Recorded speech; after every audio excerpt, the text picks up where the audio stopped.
Welcome to the Disruptive Innovation Festival created by the Ellen MacArthur Foundation. The festival is running for 3 weeks with over 200 sessions, all addressing the question, the economy is changing, what do I need to know, experience and do? My name is Isaac and I'm a part of the Disruptive Innovation Festival team. I'm very happy to host Alex Lemille's open mic session, A Valued Circular Economy, Poverty Equals Waste. The session will start now and will continue for 45 minutes. Alex's session will be facilitated by Sandy Becky, who is joining us today from France. Sandy is also, amongst many other things, the founder of KIO Say Leadership, a startup exploring the future of work and promoting contributed models of leadership. Before Sandy introduces Alex, I would like to remind you all of the opportunity to ask Alex questions and do so by putting them in the chat window, which you shall find in the right bottom corner. And now, Sandy, would you like to introduce Alex for us? Yes, thank you, Isaac, and hello, everybody. So it is really a pleasure for me to be the moderator of this session and a great pleasure for me to introduce Alex, who is also a former colleague of mine and passionate about circular economy as I am. So Alex is the founder of Wise Impact, a for-purpose company based in South Africa that leverages business as a powerful tool to find solutions to our social and economic challenges, and we know there are many of those today. Since 2012, Alex has been taking an active part in engaging with the Ellen MacArthur Foundation as an employee of Cisco System before, and since he started his company. So is really focusing on the social angle of circular economy. He has published several papers, delivered speeches on the concept that he calls a valued circular economy, and that's what you will hear more about today. Over to you, Alex. Thank you, Andy. Hi, everyone. Alex Lemille. Thanks for attending the session. During the session, you are welcome to use the hashtag #ValuedCircEcon that you can see on the screen should you have any comments or different views about the session and the discussion that we will be having. Again, this is a discussion. I don't intend to be the only one talking today, so if you can send your question to the chat window so that Sandy can ask me the question that you have. So let's get started. Before we get started, obviously, we need to remind everyone what a circular economy is all about. So a circular economy is a restorative economy that by design and intention, where we would design waste out through careful system approaches, where we would eliminate toxic elements and chemical elements of our economies, and where we will promote renewable energy within our economies. So the whole idea is that we have this graph around the circular economy, where on the left-hand side you have your biological nutrients that could be used endlessly in cascade or transform or use as feedstock. On the right-hand side, you have your technical nutrients that could be maintained and reused endlessly within our economy, so that we can maintain the longest way possible those technical nutrients above the surface of the earth. So the whole idea is that, and thanks to Accenture's research, the whole idea is to also close the resource gap, which is estimated to be 40 billion tons of resource gap by 2050. And therefore, I mean, being based in South Africa, therefore enabling a growing economy to expand as well with extra resources that we will be able to reuse. The circular economy is based on several key concepts that enable us to to grow and live within according to ecological boundaries. These concepts are different from industrial ecology, biomimicry, regenerative design, and so on. So these concepts are enabling us to live, work, and play safely and soundly. But the question I'm asking, and we are all asking at Wise Impact, is how about going the extra mile? I mean, we are, with the circular economy, we are trying to find solutions that are environmentally related. How about looking at us, humans, and understand if there are no other externalities of our system that could be also addressed at the same time, while we have all these sharp brains around the planet discussing circular economy. What if circular economy could also tackle inequality, unemployment, and financial exclusion? Obviously, these are major topics, but why not asking the question, what if circular economy could help eradicate poverty? So for the past 3 years, the Ellen MacArthur Foundation made the concept visible to all of us around the world, and made us realize that waste should not exist within our system. So we have, through some wrong design thinking, came up with this notion of a waste economy, but we've just now realized that we could benefit from reusing waste endlessly and see waste as unused resources. So how about doing the same with poverty? Can we also break the cycle of poverty like we are breaking the cycle of waste? And on top of that, I mean, when you think about poverty, can we also rethink about the notion of success? Because within a circular economy, we are promoting profit maximization. The question we are asking is that, is profit maximization good enough to overtake the many upcoming challenges that we foresee? So this little graph on the right, on the left-hand side, tells you that the green arrow is your waste cycle that is representing circular economy. The orange cycle for poverty, and the blue arrow for success. So let's start with poverty. So the first axis. In 2013, the economists asked us the question and told us that the next major common challenge for humanity is to end poverty. So they were calling it the world's next great leap, and asking the question whether we could end poverty, since we've been managing to eradicate, to lift up 1 billion people off poverty for the past 20 years, between 1990s and 2010s. How about going the last mile and address the remaining 1 billion people living with $1.25 or less per day for the next in the next 15 to 20 years, the same as we did in the past 20 years. On top of that, we have the Sustainable Development Goals that were launched in 2015 by the United Nations, that also help us drive us towards this eradication of poverty.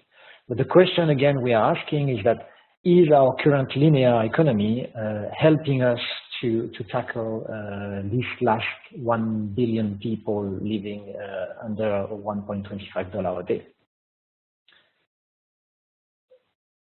With the Millennium Development Goals, the 2015 reports from the United Nations, they are explaining that there are overall great improvements from the reduction of the extreme poverty, the increase of primary education, reduction of mortality rate, and a better access to basic needs.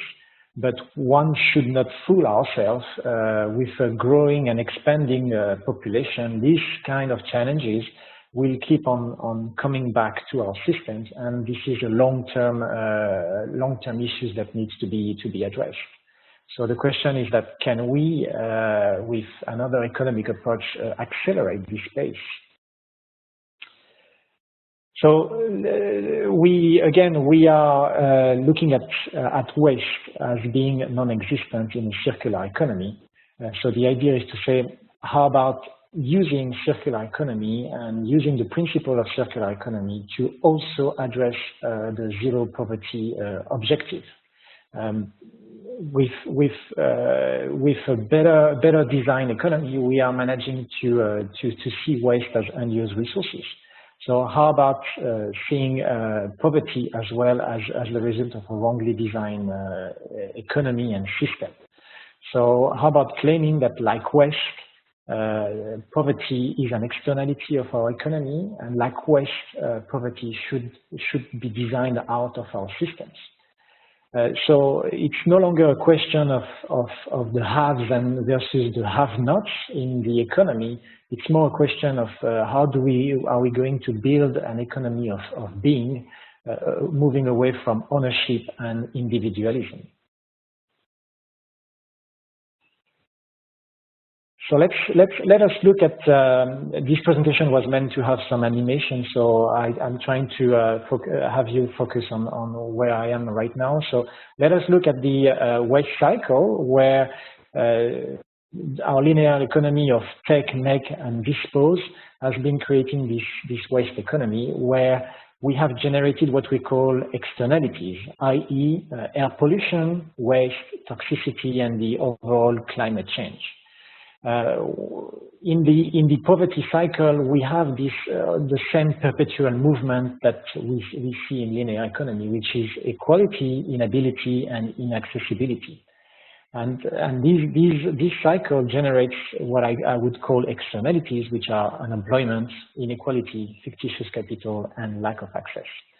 So the idea is to say, how about seeing poverty as with the same eyes as the waste eradication that we are trying to discuss in circular economy topics, and address the same logic here to eradicate poverty. So like waste, poverty should not exist. In the waste sector, we now see waste as reusable nutrient. How about seeing what we call the so-called poor people as decent humans? In the waste side, we see it as an externality today, and we start to understand how to remove these externalities from our systems. How about having the same logic with poverty, and see poverty as an externality of our system that could be eradicated over the long time? Both these concepts are the causes of wrongly designed economic systems. And with a new eyes and all these innovative minds that we have in our discussions today, how about redesigning these so that we can include everyone? On the waste side, we see the world as being diversified, and therefore opportunity to reuse endlessly the materials that we have extracted already. On the poverty side, works should be seen as an abundant resource. The same with the waste, unused resources that is considered now. How about considering people that are outside of our economies as renewable resources? And we know that well with the concept of performance economy from Walter Stahel, where humans are renewable resources, this endless resource that we can use to maintain our economies and our different dimension in which we depend on. So in a restorative economy, everyone and everything has value. This is not only about material, keeping the material safe for just a part of the population of the world. This is about keeping an economy running safely and soundly for everybody in this planet. I won't go into the detail of that slide, but what I'm trying to say here is that we are living the world of the R period, which is this graph represents the full adaptive cycle of our ecosystem maturity. And basically, we are moving away from the growth period of our ecosystem, where exploitation of resources that were readily available was easy to do. And we are moving into tomorrow's world, which is called the conservation phase, where things are moving slowly and resources are locked up. What does it mean? It means that we will move away from a highly competitive world to a world where there will be high mutual cooperation. High mutual cooperation not only between us to share the resources, but if we push the model a bit further, between human species to collaborate more between one another for their own survival. So it's a matter of surviving with enough resources for all that we will circulate endlessly within our economy, but it's also a matter of survival and mutually cooperate between species so that we can all survive up to the next phase period of our ecosystem. And the notion of collaborativism, and excuse my French here, it comes from the fact that we have collective societies and we have individualistic societies. It would be unwise to see billions of people from mainly the Southern Hemisphere to move into these individualistic societies and individualistic patterns. It would be unwise in a period where our resources are locked up. So how about coming up with a model where collaboration between species will prime, and a model where individualistic societies as well as collective societies could find themselves evolving naturally well in this new era.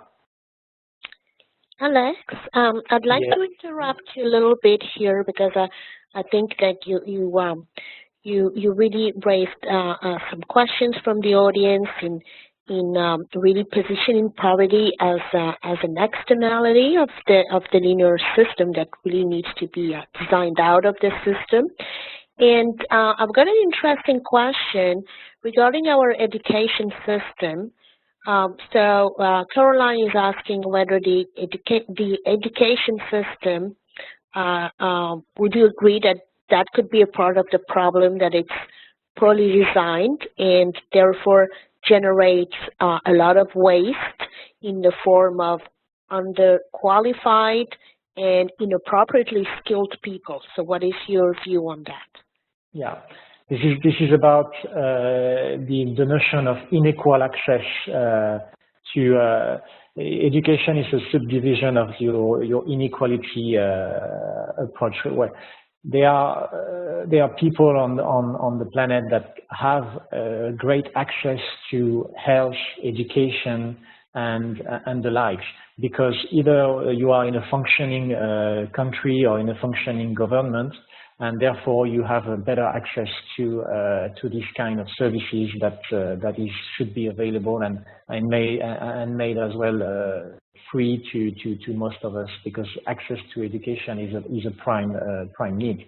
Unfortunately, in our unequal world, access to education is not the same wherever we are on the planet Earth. So yes, I do agree that this is part of an externality of the system, and underneath inequality, we should address this problem of increasing education access to all of us. And especially, I mean, the priority is like, we are closing the gap on the prime education access, so we need to accelerate the secondary education access and also the university and tertiary access to all of us. That's the next challenge in the education space. And hopefully the online MOOC that are free of charge and can help address and close the gap on the education issue. Okay, thank you. Any other questions, Sandy? No, I think this has triggered some conversation in the chat on the educational field and how it could change through circular economy, which I think is good. So I think I will let you go as well with your slides, and that may trigger other discussion threads through the chat. Excellent. So, just coming, I mean, from our discussion around the fact that we are moving in this conservation phase where species will increase mutual cooperation between themselves for the share of the resources as well as the survival aspect. I wanted to talk here about the fact that the reason why a circular economy is so successful, or at least attracts attention of not only economists, business people, but as well the leaders of this world, is that at the end of the day, it's a question of cost. And what's happening with circular economy is that we've realized that our waste economy is costing us a lot of money. And since we've realized that, it makes a lot of sense to jump into a circular business models and to build this circular economy, because we've just taken this helicopter view and said, this is the true cost of a waste economy. So, but how about claiming the same? What is the true cost of an unequal economy? And most probably, I mean, some of you are in Europe. When we ask this question, we de facto think about the migrant crisis that we have these days in Europe. So why don't we ask these questions of the true costing of waste economy and unequal economy? The debates are exactly the same. It costs a lot of money to humanity to maintain this waste and unequal economy. So to address the waste economy, what we say, and to break the cycle of waste, what we say is that we shouldn't take, we should remake, and we shouldn't dispose. How about using the same logic in the poverty cycle? How about claiming that equality makes sense, and equality could make even business sense, if I may say, because if equality costs less for the government and NGOs to maintain an unequal system, obviously business will benefit from it. So why not claiming that equality makes sense? Why not allowing the development of ability to the base of the pyramid market, or to the people who live in poverty? And why not granting access? So how about questioning these 3 points of making sense of equality, developing ability, and granting access? And try to insert it in our circular economy logic. So valued circular economy promotes all principles and all concepts of a circular economy. I believe this is key to remember. We support and promote circular economy. On top of that, we have developed 3 people's pillars: people's inclusiveness, people value creation, and people well-being. People inclusiveness, because granting access, I mean, accessing needs for all is made easier, since accessing goods, we don't have to own the goods in order to access them. Therefore, accessing needs is made easier for a larger number of people. So we could lift up people of poverty, since access to needs and access to goods is made easier in a circular economy. Therefore, leading towards a more equal economy. In people's value creation, it's about accessing more with less, i.e. you could live a decent life with limited financial means, since the access will be made easier, since you could just pay as you grow. And typically, by paying as you grow, I mean let's take the example of the house. You are single. You don't need a large house. You're single. You need a two room house. You get married. You need an extra room. You have kids. You need an extra room. You get divorced on the other side. You need a room less. So it's about adapting the economy to people's need and not the other way around. And that's exactly what is written at the bottom of the slide. Economic norms should be driven by societal norms and not the other way around. The economy should adapt itself to our needs, social needs, not the other way around. It's not about advertising and pushing us to drive us to some economic norms that we didn't ask for. And the last pillar is the people's well-being. Since accessing secure income will be increased given that work is redefined in a circular economy. And this is the notion, again, from the performance economy, where in the tech and make phase of a linear economy, we use 3/4 of energy. In a maintain economy, in an economy of caring, we use 3/4 more of people and labor energy and less energy that we use today. So we will need more people to maintain our economy, therefore increase the security to access income, and there will be new type of jobs being developed, new micro tasks, micro jobs in developing economies that could fulfill and help us going towards unemployment. So the whole three pillars could help us moving towards this zero poverty goal, maybe quicker than it is today in a linear economy. And on top of that, on top of the slide, you see equality, ability, and access, the three causes of poverty. So inclusiveness and equality could ease by easing the access of people to land, to resources, to finance that they don't have today. Ability, we can still live a decent life even with low income or low access to finance. And access, since work is redefined, we can easily access more work. And please note here that I'm talking about work and I don't talk about jobs. So there is enough work out there for everyone. It's just a matter of perspective. Before I go into the detail of the pillars, is there any question for me, Sandy? Yes, Alex, actually, I was talking and I was on mute because this actually raised a very interesting question from the audience. What are your views on the idea of universal basic income? Well, the universal basic income is embedded in those principles. I mean, it obviously makes a lot of sense. The first thing that comes to mind is that do we have enough pots of money to subsidize this basic universal income? And the answer is yes. The thing is that we all know that we are the 99% of the people and the 1% of that imbalanced world that owns lots of the resources that we have on this planet. So yes, the universal revenue is something great that we need to promote and to push, and this will again accelerate our fight towards zero poverty.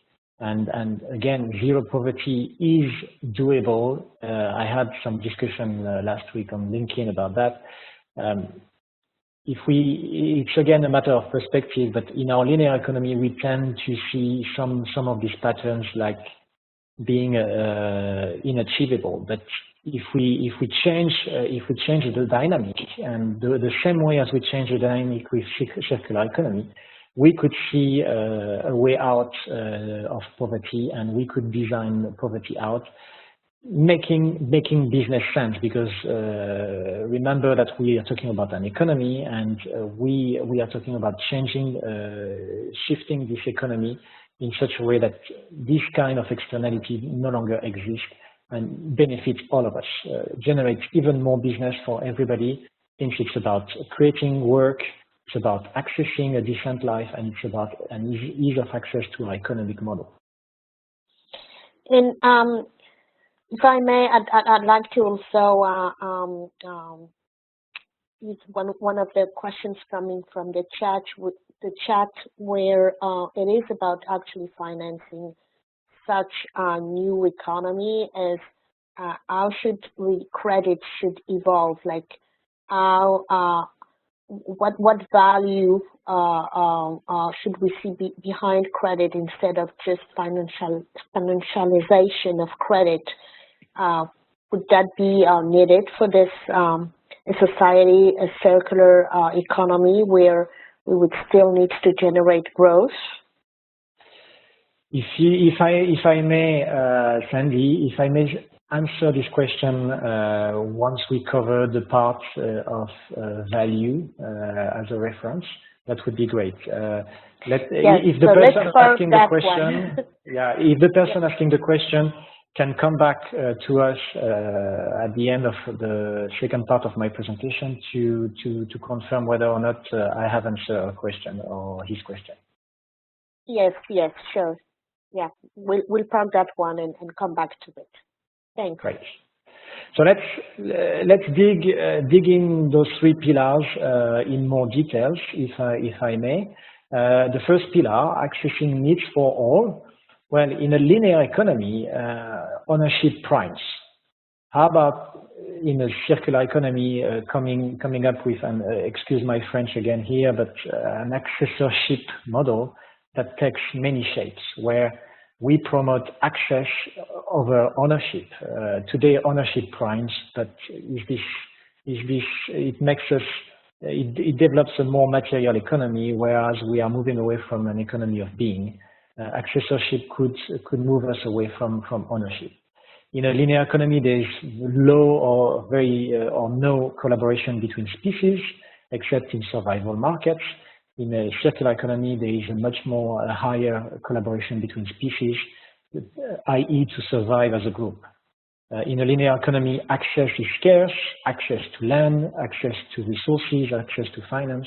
In a circular economy, access could be more modular and will be more modular. Same for food. Food is limited, food is abundant in circular economy. And here the point is to say, when you look at permaculture, when you understand biomimicry in details, you understand that food is fully abundant, and also blue economy is helping us to see that. And you have the concept related to these points here.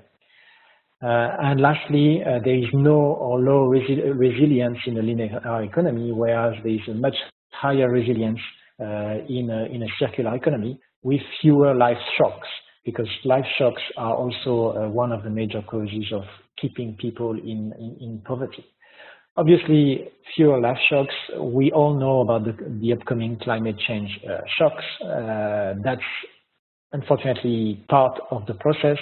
With a circular economy, we will reduce those shocks over the longer term period. So we could design inequality out here on pillar 1.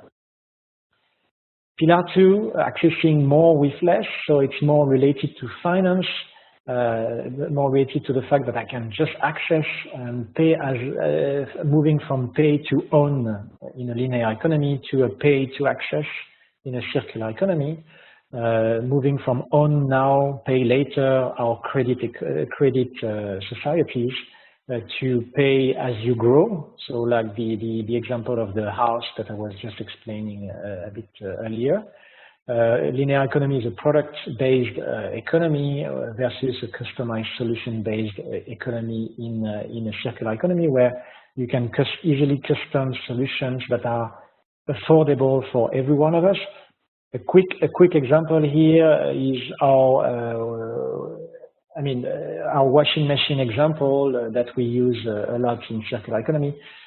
I'm a large brand manufacturer. I developed this machine that can only be accessible as a service. You and I are fortunate enough to sign up for a VIP agreement or a normal customer agreement where I can access this machine every time I switch on the machine or I do a wash. I just pay €0.5 or €1 per wash. This machine, since this machine is durable over the long term and is meant to last 20 to 25 years, at the end of the cycle, it makes financial sense for a large washing machine brand to grant access of this machine to the base of the pyramid market, because this machine has been financed long time ago.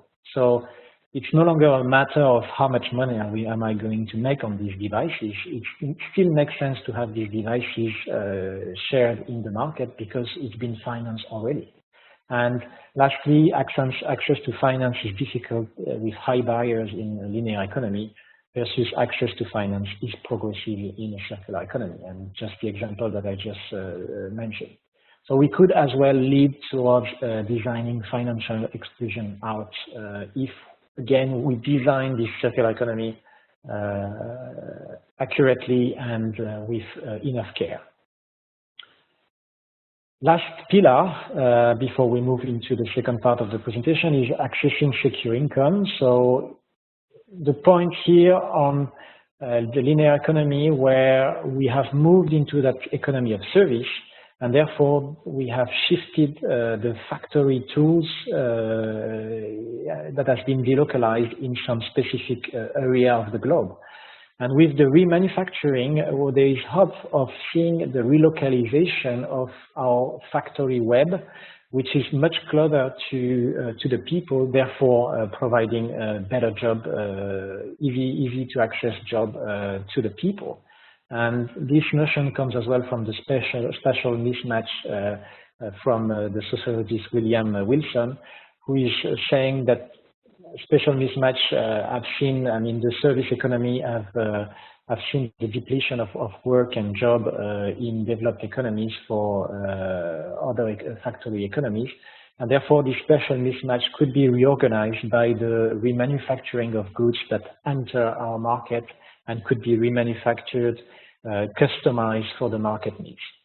There is obviously, with this remanufacturing, there is less or no economies of scale happening. Access to land is, from being difficult in a linear economy, may be made modular and shared in a circular economy. Access to job, again, difficult in a linear economy. We could see new types of jobs be created in an economy where we would maintain our materials endlessly.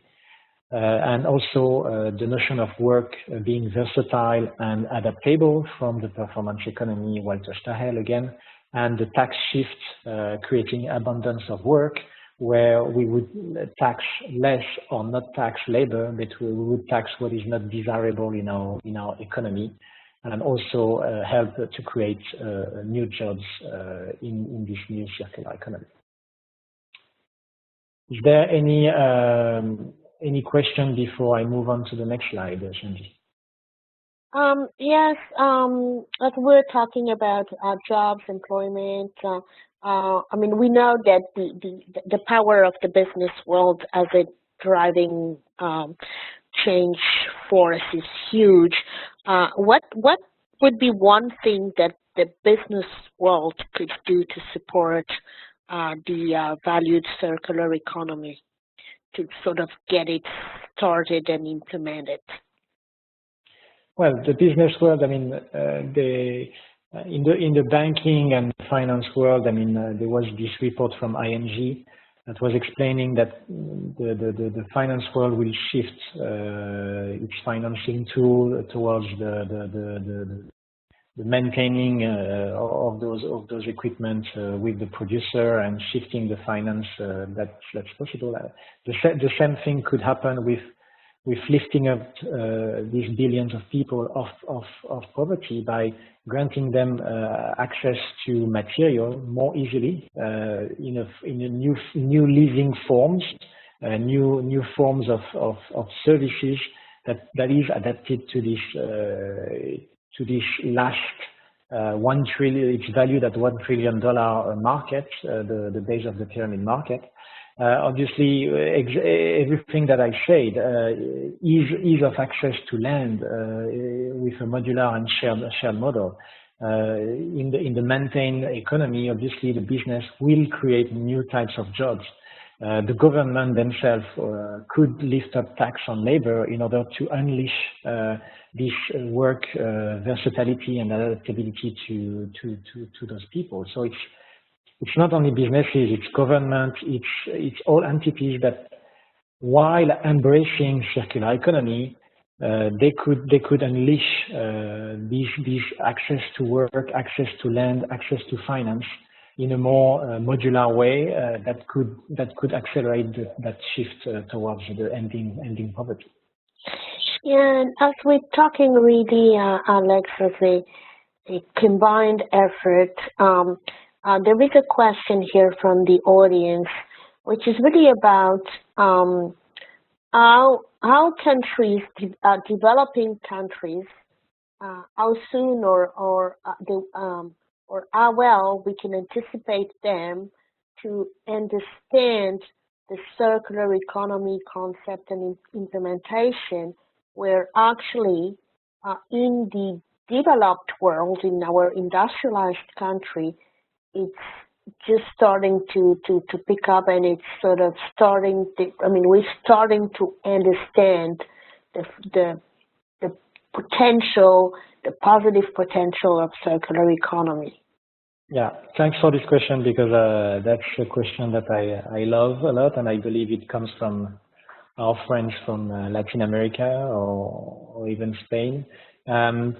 Well, I'm based in Africa. Obviously, I'm based in South Africa, so it's a developed country. But being based in Africa, you see, I mean, the topic of circular economy has not started yet. We haven't started the debate yet. But the fact of the matter is that if let's talk about the African continent. If the African continent understands the luxury it has to have such a low footprint, because it's a luxury in the 21st century to have a low footprint. Europe, America, some part of Asia will spend the whole 21st century trying to lower down their footprint and trying to change people's individualistic behavior into a more collaborativism, or whichever the name you may want to use, so that they could lower their footprint, because that's the ultimate objective. In Africa, they have the luxury of this low footprint, therefore they can just jump into the wagon of a circular economy that would help them grow, because they expect to grow, because that's the next continent where everybody is eyeing for the next growth. But growth won't happen. There's not enough resources for everybody. Resources in Africa have been already used by outside continent of Africa. So if African countries, for instance, or developing countries could understand that this is where decoupling resources from growth is where they would benefit from it.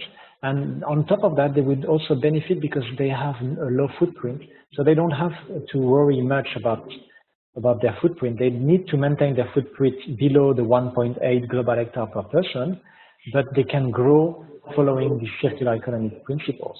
And on top of that, they have usually 50% of their population which are young people, so they need to unleash the notion of work, versatility, and adaptability, so that they can use these young people as renewable resources. Thank you, Alex.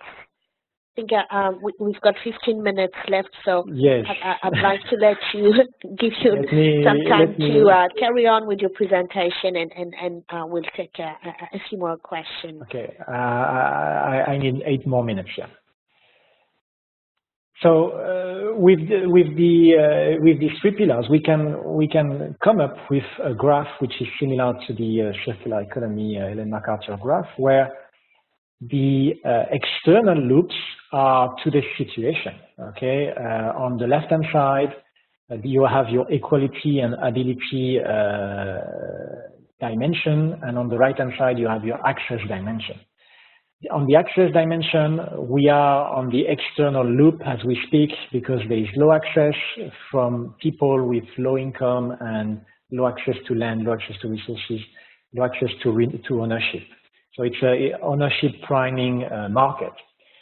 By moving slowly but surely towards this period where mutuality and cooperation between humans and for resources, but also for their own survival, we could increase the access to services, to the notion of access what you need, and then therefore accelerate it to access work once we have unleashed work by tax shifting, by seeing work as being versatile and adaptable, to access more secure income, and to reach a complete access stage where work is completely redefined and where unemployment could disappear.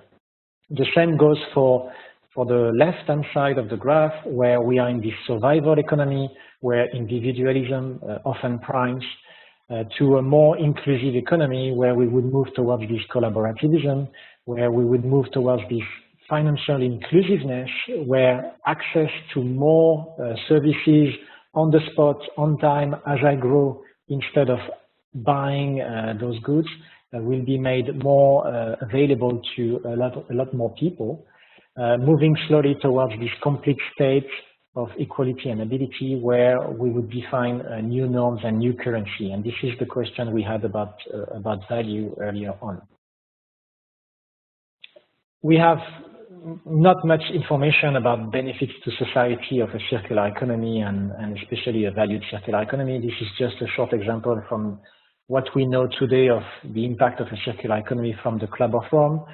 What you need to look at is the last column, where the three decoupled strategy could not only reduce up to 70% of our CO2 emission, and this is the case for developed economy, but create up to 500,000 jobs in Spain and France.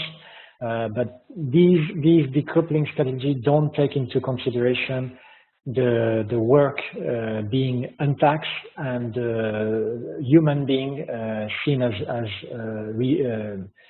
renewable resources, where we would we would replace human energy by humans. So that's really the tip of the iceberg. And the question is, how about expanding economies? What could the benefit to society could be much wider in expanding economies. Let's now move on to the notion of success, because it's about value, and that's the question we had earlier on. The question we are asking, and that's our second axis of valued circular economy, is that is circularity alone be enough? The specificities of our businesses and our economy today is that our businesses are linear. Okay, they work according to linearity, but on top of that, they are wealth-centered, and that's the question we are asking: is this specificity good enough? In a circular economy, we promote economics and profit maximization, but profit maximization has done enough damages, as we saw in the past decades. So how about moving into value optimization instead?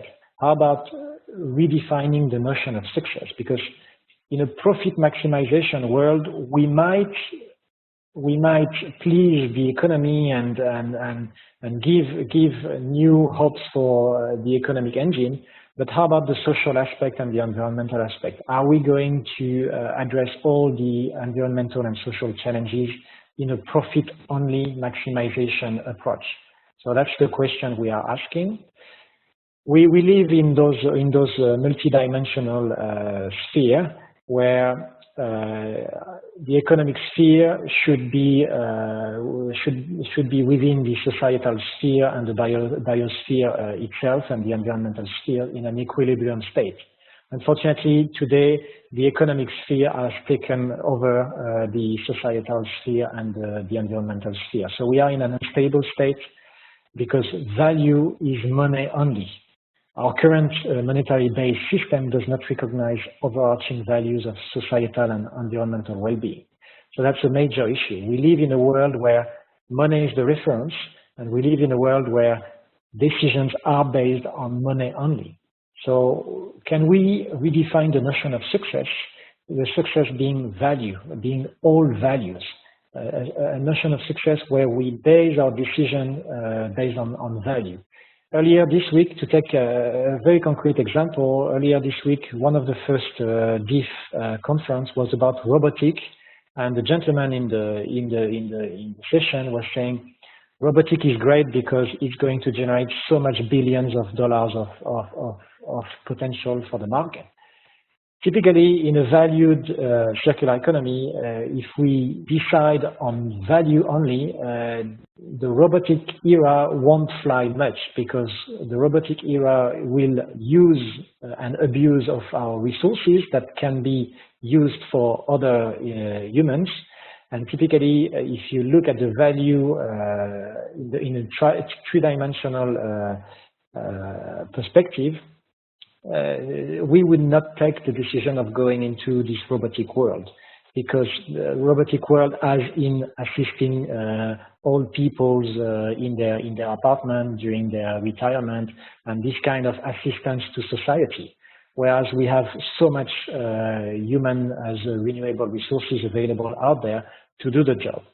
So we know and we understand today how to measure value. we use at Wise Impact one tool to measure value in this three-dimensional approach of the creation of value. There are many other tools today that understand what value is all about, and we could very easily use that notion of value as the new reference in our economies. And within value, you have your financial values and your monetized values. So needless to say that money is embedded into your value, notion of value, but value is a much wider concept than just money only with which we tend to take our decisions. And success is an outcome-based approach. Outcome-based approach is a vision, creating a better future for all beings. Today, we tend to be in our output approach type of behavior, where we kind of check the checklist approach, where we, in our financial statement and in our CSR reports, we tend to say, checked, I've made a profit this year, or checked, I've done a charity action today, because of the guidelines and because of the checklist approach. This is not what we are looking at in redefining success for everybody. It's about changing the outcome and the vision of what a business entity should achieve. I won't go into that slide because it was supposed to be animated. It's just to say that our social norms should lead over economic norms, and environmental norms should lead over social norms. And that's the ultimate objective, is to redesign the different dimension of in which we depend on. Conclusion is that we have our circular economy and our waste designed out on the right-hand side. We could think the same way, and obviously Wise Impact will not come up with the magic wand and the magic solution, but it's a matter of discussing it, it's a matter of debating it, and to see poverty as an externality, and to find a way to include everybody, every human beings in this new approach to circularity, together with a new notion of value, of success being value as a reference. And we could all live well in this kind of three-dimensional approach kind of world. I leave you with this quote from Johan Rockström, from an article that was issued last Tuesday. Johan Rockström is the director of the Stockholm Resilience Center, and it's pretty much aligned with our vision of a valued circular economy. Thank you, and please ask your question. If I cannot ask all the questions online, I will invite Isaac to email me your questions so that I can answer them by email. Thank you. Yeah, and Alex, I've also encouraged people to post questions in Twitter if they have a Twitter account using the hashtag valuedcirc ECON. There is a question that I think is quite interesting, if we may have the last one, as there are just a few minutes left, is where would corruption fit in the equation of helping reduce poverty, or within, if we see that on a more broader basis, the success of a circular economy? That's quite a. Corruption is here. It's on the top. This is. I didn't go through the details of inequality, inability, and inaccessibility, but these are the main causes of inequality and corruption. Corrupt government, corruption is obviously one of the major causes of inequality in the world. So these are the underlying causes that we see in poverty cycles. And maybe to wrap this and really as a really broader perspective, how aware do you think society is about this concept of valued circular economy, not the concept itself, valued circular economy, but the awareness of the idea that poverty is actually an externality of this linear system. Well, that's a good in your question. views, of course. I think the person asking that in the audience is like your views, and the rest of the audience sharing in the chat as well. The views of how aware are we of this? You know, the notion of seeing waste as an unused resource is still not being spread across the whole society. And when you say that, even in people working in waste for many years, they look at you and they think that you are coming from another planet. So the notion of seeing poverty as an externality is at the same level. I believe, I hope that there are experts out there that have been working in poverty for many years. So when you look at it from an economic point of view, and this is the discussion we are having, I'm not an expert in sociology or other specialization in the poverty cycle, but from an economic point of view, from a business perspective, it's, in my view, seen as an externality because our economic system does not allow the people with low income to enter the economy the way they should be entering the economy.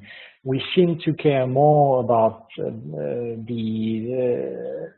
animal life than the poorest of the poor, which are in your streets every day, and especially here in South Africa. And we don't, I mean, to us it looks like it's normal to have poverty around us. It's part of our lives, but it's not. It's a wrong design, and if you can think as poverty as being an externality, using the same logic as we saw waste as an unused resources, we could definitely end poverty pretty much so. So I think we can stop here with those wise words, and I'm gonna pass the ball back to the Ellen MacArthur Foundation staff, who I'm sure would like to also share about what is going on later today. Thank you so much, Alex. I think this has been a very inspiring session.